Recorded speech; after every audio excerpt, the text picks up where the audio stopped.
दलितों के लिए, दलितों के नाम पर पार्टी बनाई, लेकिन उनके चंगू मंगू तो हीरो हो गए, गांव का दलित हीरो हो गया। अगर उत्तर प्रदेश में 4 बार सरकार थी और 4 बार में अगर दलितों के हितों की रक्षा हुई होती, उनके लिए कोई कानून बने होते, उनके लिए नीति बनी होती, उनके विकास शिक्षा के लिए कोई विशेष काम हुआ होता, तो शायद दलितों की आज ये दशा नहीं होती। दलितों के साथ, पिछड़ों के साथ हमारी सरकार खड़ी है और आगे भी रहेगी। बलिया में फिर एक बार ये चुनाव के लिए सहयोग करने के लिए आए हैं, चुनाव सहयोग करेंगे। हमारे लिए तो और अच्छा है, कम से कम 2 जिले की जगह पर 1 जिला है, हमें थोड़ा कम समय खर्च करना पड़ेगा। उत्तर प्रदेश सर्वोत्तम प्रदेश बनेगा और कम से कम उसी बहाने हमें पार्टी में और ज़्यादा काम सब करने का समय धन्यवाद हैं और जांच होगा, उनके खिलाफ कार्रवाई होगी। भारत में कुछ लोग अस्थिरता पैदा करना चाहते हैं और निश्चित रूप से इस पर एक विशेष लगातार इस तरह की घटनाएं सामने आ रही हैं, लेकिन उस पर कोई अभी तक कार्रवाई नहीं हुई है। क्या इसके पीछे का कारण? बिना जांच के, बिना उसके जांच हो रहा है, उसमें जो दोषी पाए जाएंगे समय आने पर कार्रवाई। मंत्री जी, प्रभारी मंत्री हो जाए, जिसे हम जो फिर अगले 2027 के सारे चुनाव। राहुल गांधी ने राम मंदिर, मैं तो यही कहूँगा कि बयानबाजी, विपक्ष के बाद बयानबाजी के अलावा कुछ नहीं है। अगर ये लोग लंदन जाते हैं और विदेश जाते हैं तो क्या पढ़ने जाते हैं, किस काम में जाते हैं? उनका तो पूरा इतिहास रहा है। उनके उनके उनके जो परिवार के लोगों का अगर इतिहास देखा तो ढेर सारे ऐसे वीडियोज़ हैं वो किस में शामिल रहे हैं। तो ऐसा होता है जो जिसमें शामिल होता है वो सोचता है कि दूसरा भी वैसे ही। से कुछ लोगों को खुश करने के लिए कि हमारा बेस वोट है वो खसक गया है और भारतीय जनता पार्टी बिना भेदभाव के सभी जाति धर्म को मकान, खाना, इलाज और उनको दे रही योजनाओं के माध्यम से, तो मुसलमान भी अब योजनाओं का लाभ लेकर उनसे दूर हो रहा था।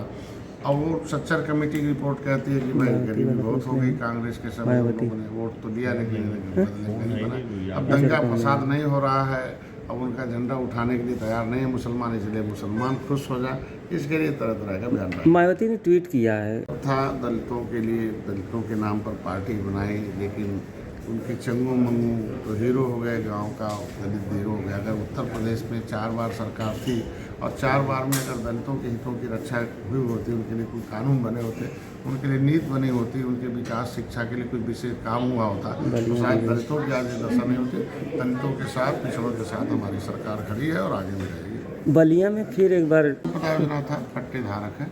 प्रधानमंत्री, मुख्यमंत्री हमारे यहाँ राजस्व संहिता 2016 है कि जो मछुआरों को प्राथमिकता होनी चाहिए पोखरों में, लेकिन यहाँ कुछ अनियमितताएं हुई। मुख्यमंत्री जो पोखरे के पट्टे भी दूसरे को दे दिए गए, मुख्यमंत्री के पैसे संपदा, मुख्यमंत्री का जो पैसा था मुख्यमंत्री संपदा योजना में कि पट्टेधारक को मदद किया जाए और वो मछली पालन करे, तो उसको भी इन्होंने उन्हीं लोगों को दे दिया जिनको गलत ढंग से पट्टे भी जांच लिखा हूँ, ऐसे लोगों के खिलाफ। ये तो भ्रष्टाचार की श्रेणी में निश्चित रूप से है। और यहाँ किसान क्रेडिट कार्ड की व्यवस्था है कि मत्स्य पालन के क्षेत्र में जो भी मत्स्य पालन करे, और मत्स्य पालन के लिए हम उसके लिए किसान पहले भाई जिस वर्ष खेती है वो कर लेता था, जबकि वो मछली बेचने वाले घर नहीं है, द्वार नहीं है, तो ऐसे मत्स्य पालकों के लिए उसमें व्यवस्था दी गई थी कि अगर वो आवेदन करता है मत्स्य क्षेत्र में कोई भी है तो RBI से गाइडलाइन है किसान क्रेडिट कार्ड उससे मिल जाए। लेकिन यहाँ लगभग किसान क्रेडिट कार्ड 2300 लोगों ने जमा तो किया, लेकिन उसमें से 168 ही मिला हुआ, तो ये उनकी प्रगति की।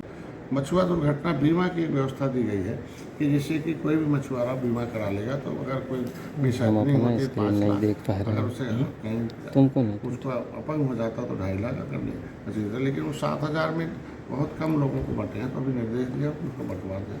और उनको पुलिस विभाग के माध्यम से मैं चाहता हूँ कि हर जगह दे दूँ कि कभी एक्सीडेंट होता है तो चेक कर लें कि उसका बीमा तो सब पैसा दिला दें। योजनाओं में जो लापरवाही बरत रहे हैं अधिकारी, इनके खिलाफ अभी जांच लिखा हूँ और जांच में दोषी पाए जाएगा उसके खिलाफ कार्रवाई होगी। अगर गलत दिया तो उनके खिलाफ वसूली भी की जाएगी। अच्छा, और किस तरह से जांच के आदेश अभी दिए? मैंने ये धार्मिक स्थान है और यहाँ नाविकों के हितों के लिए सरकार खड़ी है।